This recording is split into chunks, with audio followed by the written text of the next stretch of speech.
आधा से ज्यादा 18, तो 8 और 2 10, अगर इसमें 18 डाल देते हैं तो 28 इलेक्ट्रॉन हो जाएंगे। अगर आप यहाँ पे 18 लिख देते हो तो टोटल इलेक्ट्रॉन कितने हो जाते हैं 10, और 18 कितने हो गए 28। तो 28 तो उसके पास है ही नहीं, उसके पास कितने केवल 20। तो इसका मतलब ये 18 यहाँ पे नहीं आएगा। जब 18 नहीं आता है तो उस सूरत में क्या आता है 8, तो मैंने फिर से 8 डाल दिया। अब इसके पास कितने हो गए देखिए 8 8 16 और 2 18 है, इसके पास कितने 20। अभी भी 2 इलेक्ट्रॉन बचे, तो 2 इलेक्ट्रॉन कहां चले आएंगे इसकी दूसरी कक्षा में। ठीक है, अब देखिए क्या स्थिति इसकी बनती है। फिर से देखिए कैल्शियम पहली कक्षा में 2 इलेक्ट्रॉन्स, दूसरी कक्षा में 8 इलेक्ट्रॉन्स, 6 7 और 8। तीसरी कक्षा में भी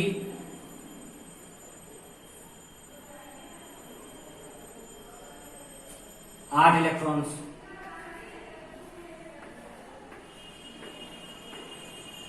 और चौथी जो इसकी कक्षा होती है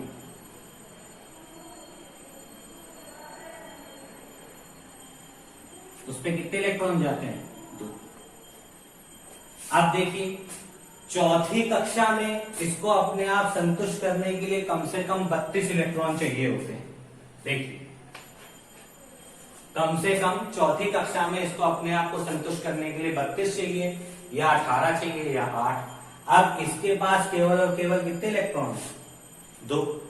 अब इस कंडीशन में वो क्या करता है कि इसको किसी से या तो 6 इलेक्ट्रॉन मिले, तो इतने सारे इलेक्ट्रॉन तो कोई उसको देगा नहीं, तो ये क्या करता है अपने 2 इलेक्ट्रॉन्स को त्याग कर देता है, जिससे इसके पास केवल कितनी कक्षाएं बचती हैं केवल और केवल 3। इस इलेक्ट्रॉन्स को वो त्याग कर देता है, तो उसके पास कितनी कक्षाएं बचती हैं केवल और केवल 3। 1 2 3, ये तीनों इसकी स्थिर कक्षाएं होती हैं। इसीलिए इसका और ये इलेक्ट्रॉन जब वो त्याग देता है तो उसके कैल्शियम के ऊपर आ जाता है Ca+2।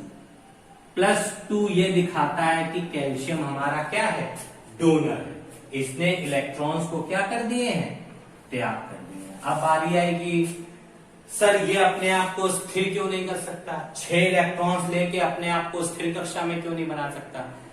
अगर आप एक चीज याद रखिए, अपने ऊपर से एग्जांपल लीजिए कि मैं आपसे अगर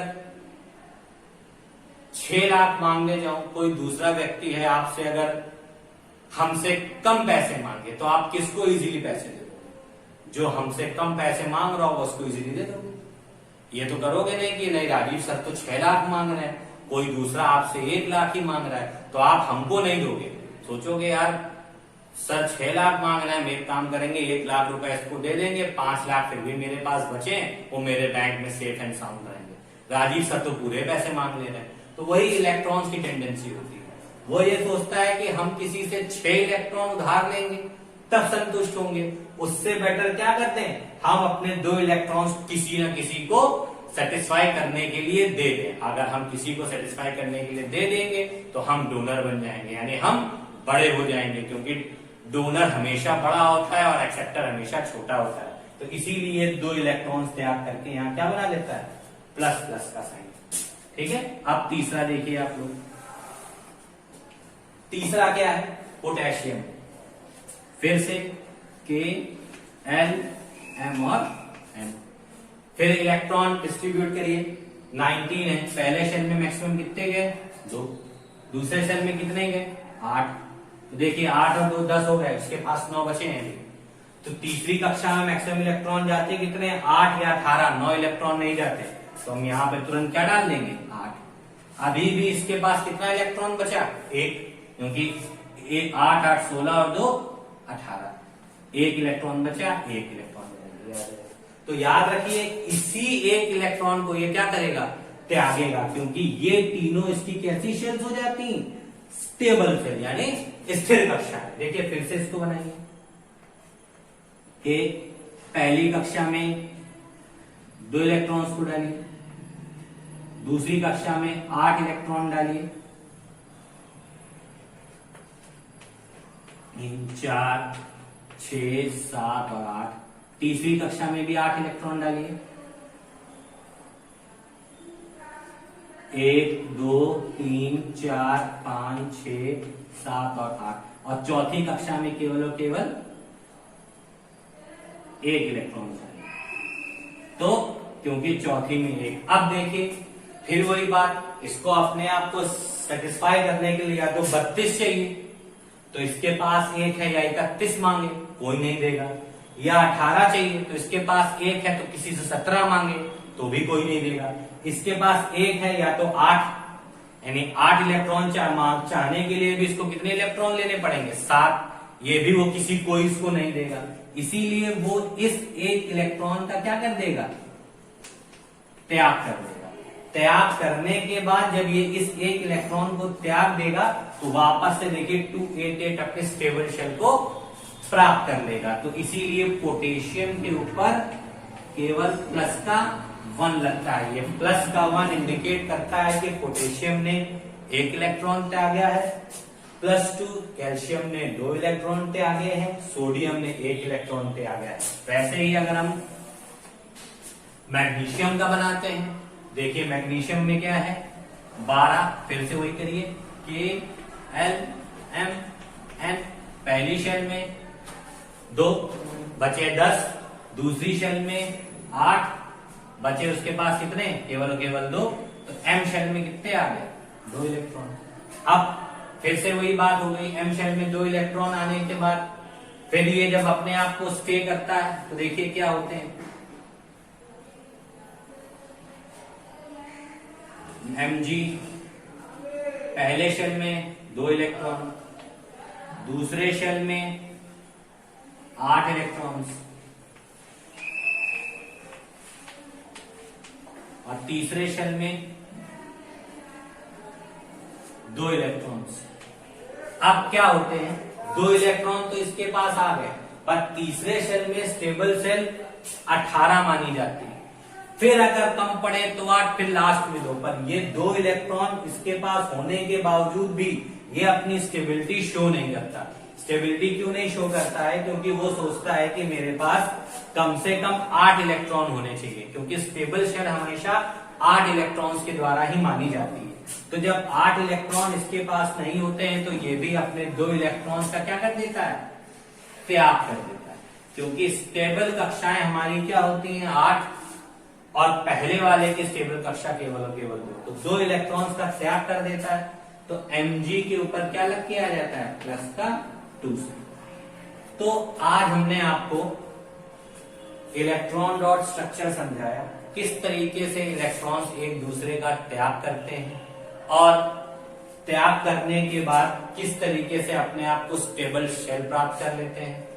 कल हम आपको बताएंगे किस तरीके से इलेक्ट्रॉन एक दूसरे के साथ जुड़ के बॉन्ड बना के जो इलेक्ट्रॉन डोनेट करता है वो भी स्टेबिलिटी को प्राप्त करता है, और जो इलेक्ट्रॉन रिसीव करता है, जो परमाणु रिसीव करता है इलेक्ट्रॉन्स को, वो भी अपनी स्टेबिलिटी को प्राप्त करता है। तो ये कल हम इसी तरीके से फिगर बना के आपको समझाएंगे। तो आज आप लोग इस स्ट्रक्चर की प्रैक्टिस कीजिएगा। बस थोड़ी सी बात याद रखिएगा, K शेल में मैक्सिमम 2, L शेल में 8 और 2, M शेल में 8, 18। अगर उससे कम बचते हैं तो 2 इलेक्ट्रॉन पर वो 2 इलेक्ट्रॉन उसकी स्टेबल शेल नहीं होती, वो 2 इलेक्ट्रॉन्स को वो डोनेट करता है, क्योंकि उसके लिए स्टेबल शेल 8 से शुरू होती है। और यही काम N में होता है, 2, 8, 18, 32, 8, 18, 32, 18, 8। तो इसके लिए भी वो अपने आप को स्टेबिलिटी के लिए मैक्सिमम 32 इलेक्ट्रॉन्स को मांगता है। तो आपने ये पूरा इलेक्ट्रॉन डॉट स्ट्रक्चर समझ लिया, इसकी तैयारी करिए, प्रैक्टिस करिए। फिर आगे कुछ अगर स्ट्रक्चर में प्रॉब्लम हो, समझ ना आ रही हो तो हमसे पूछिएगा। और बहुत मन से पढ़िए, ध्यान से पढ़िए, बहुत मेहनत की जाती है आपको बताने में। और जरूर से जरूर वीडियो को 2, 3, 4 बार देखा करें, जिससे आपको चीज को समझ में आ सके। Thank you and have a nice day.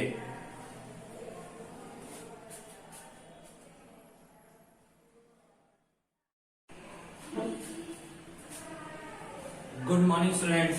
आज मैं आपको परमाणु संरचना का सबसे लास्ट और सबसे इम्पोर्टेंट टॉपिक पढ़ाने जा रहा हूँ। सबसे पहली चीज परमाणु संख्या, परमाणु भार या परमाणु क्रमांक, ये क्या होते हैं मैं आपको समझा दूं। सबसे पहले परमाणु संख्या या परमाणु क्रमांक क्या होता है? किसी तत्व में उपस्थित प्रोटॉनों की कुल संख्या को उसकी क्या कहलाती है? परमाणु संख्या कहलाती है। इसे कैपिटल Z से प्रदर्शित करते हैं। किसी भी परमाणु में प्रोटॉनों की कुल संख्या उसकी परमाणु संख्या कहलाती है। इसे कैपिटल Z से प्रदर्शित करते हैं। ठीक है। परमाणु भार क्या होता है?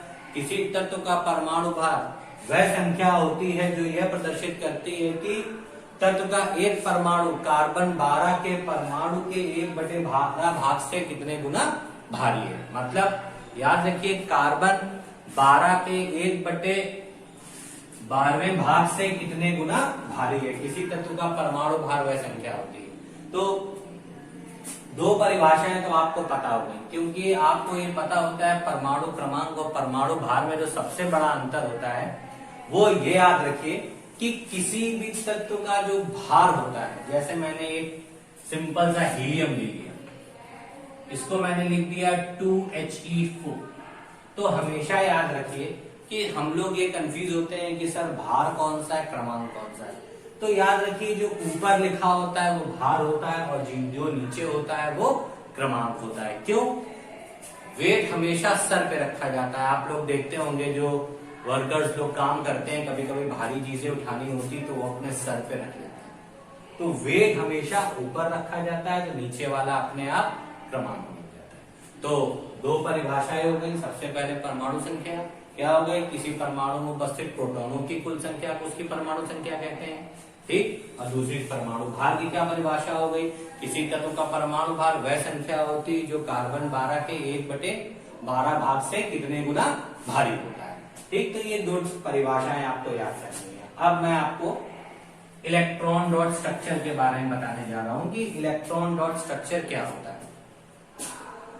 जैसे सोडियम का परमाणु क्रमांक 11 होता है। अच्छा, एक बात और मैं बता दूं आप लोगों को। आप लोग सोचेंगे सर आपने परमाणु क्रमांक लिया, परमाणु भार क्यों नहीं लिया? मेंडलीव ने जब आवर्त सारणी बनाई थी, यानी पेरियोडिक टेबल जब मेंडलीव ने बनाई थी, सबसे पहले मेंडलीव ने बताया था कि परमाणु को उनके भारों के बढ़ते हुए क्रम में रखा जाए। जब इस तरीके से उन्होंने अपनी पहली टेबल बनाई तो उसमें वो टेबल गड़बड़ हो गई थी, क्योंकि उनका कहना था कि एक ही क्लास के सभी अणु जो होंगे, एक ही आवर्त के जो सभी अणु होंगे वो एक दूसरे से समान गुणधर्म प्रदर्शित करेंगे। पर जब उन्होंने सारणी को परमाणु भार के हिसाब से बनाया तो ये गुण नहीं प्रदर्शित कर रहा था। इसीलिए उन्होंने मेंडलीव ने बाद में अपनी आवर्त सारणी को परिवर्तित किया और परिवर्तित करने के बाद बताया कि किसी के तत्व जो होंगे वो परमाणु क्रमांक के बढ़ते हुए क्रम में रखे जाएंगे। इसीलिए परमाणु क्रमांक की वरीयता अधिक दी गई थी। इसीलिए इलेक्ट्रॉन डॉट स्ट्रक्चर जब हम लोग करते हैं तो इलेक्ट्रॉन्स की संख्या या परमाणु क्रमांक के हिसाब से ही करते हैं, परमाणु भार के हिसाब से नहीं करते, क्योंकि यही हमको बताती है कि तत्व में कितने प्रोटॉन हैं और कितने इलेक्ट्रॉन। क्योंकि एक बात हमेशा याद रखिएगा ना, इलेक्ट्रॉनों की संख्या हमेशा सदैव प्रोटॉनों की संख्या के बराबर होती है। इसीलिए अगर कोई ये भी लिख देता है किसी तत्व में उपस्थित इलेक्ट्रॉनों की कुल संख्या उसकी परमाणु संख्या कहलाती है, तो ये भी परिभाषा हमारी सही होती है, गलत नहीं होती। तो सबसे पहले हम परमाणु क्रमांक ज्ञात करें। देखिए, परमाणु क्रमांक को जानने के लिए नील्स बोर्स ने बताया था सबसे पहले कि परमाणु जो होते हैं वो अपनी कक्षाओं में 2n² के हिसाब से जाते हैं। यानी कि पहली कक्षा हमारी K, दूसरी हमारी L, तीसरी हमारी N और चौथी हमारी N होती है। तो पहली कक्षा में ज्यादा से ज्यादा 2, दूसरी कक्षा में ज्यादा से ज्यादा 8 या उससे कम 2, तीसरी कक्षा में 18 उससे कम 8 या उससे कम 2 और चौथी कक्षा में 32 या उससे कम 18 या उससे कम 8। इस तरीके से इलेक्ट्रॉन्स को जाते हैं। तो सबसे पहले ये चीज समझ लीजिए कि पहली कक्षा में ज्यादा से ज्यादा इलेक्ट्रॉन जाएंगे या तो 2, दूसरी कक्षा में 8 जाएंगे या 2 जाएंगे, ठीक है, स्थिर कक्षा प्राप्त करने के लिए। तीसरी कक्षा में 18, 8 या 2, और चौथी कक्षा में 32, 18, 8 और सबसे लास्ट में 2। तो 2 क्यों बार बार जाता है हर जगह, या 8 की या 18 की आवृत्ति बार बार क्यों होती है, वो उनकी स्थिर कक्षाएं होती है। हर इलेक्ट्रॉन अपने आप को स्थिर रखना चाहता है, वो ये नहीं चाहता है कि हमको किसी के साथ कुछ साझेदारी या लेन देन करना पड़े। पर अगर इस स्थिति में इलेक्ट्रॉन को साझेदारी करनी पड़ती है तो भी वो अपने आप को संतुष्ट करने के लिए या अपने आप को स्थायित्व प्रदान करने के लिए साझेदारी करता है। जैसे हम लोग किराए के मकान में रहते हैं, अगर हम लोगों को अपना मकान लेना होता है तो हम लोग किसी न किसी प्रकार की लोनिंग कराते हैं। वजह क्या होती है लोनिंग कराने की या पैसे लेन देन करने की, जिससे हम अपना एक स्थायी निवास प्राप्त कर सके। वैसे ही इलेक्ट्रॉन्स के अपने स्थायी निवास होते हैं, 2, 8, 18, 32। अगर किसी के पास 2 ही है तो 2 वाला स्थायी निवास ले लेगा, किसी के पास 18 है तो 8 है तो 8 वाला स्थायी निवास लेगा, और अगर उसके पास फिर भी कुछ पैसे बच जाते हैं तो वो 2 वाला भी ले सकता है। तो इस हिसाब से इलेक्ट्रॉन्स अपने आप को स्थायी स्थिति में लाना चाहते हैं। अब मैं डॉट स्ट्रक्चर के द्वारा आपको समझाऊंगा कि किस तरीके से इलेक्ट्रॉन्स अपने आप को स्थायी कक्षा में बनाए रखते हैं। देखिए सबसे पहली चीज होती है सोडियम, तो ये मैंने लिखा सोडियम Na, ठीक। इसका सबसे पहले इलेक्ट्रॉन डिस्ट्रीब्यूशन कर दीजिए, 11 है। पहली कक्षा में ज्यादा से ज्यादा इलेक्ट्रॉन कितने जाते हैं, 2, तो पहली कक्षा में इलेक्ट्रॉन कितने चले गए, 2।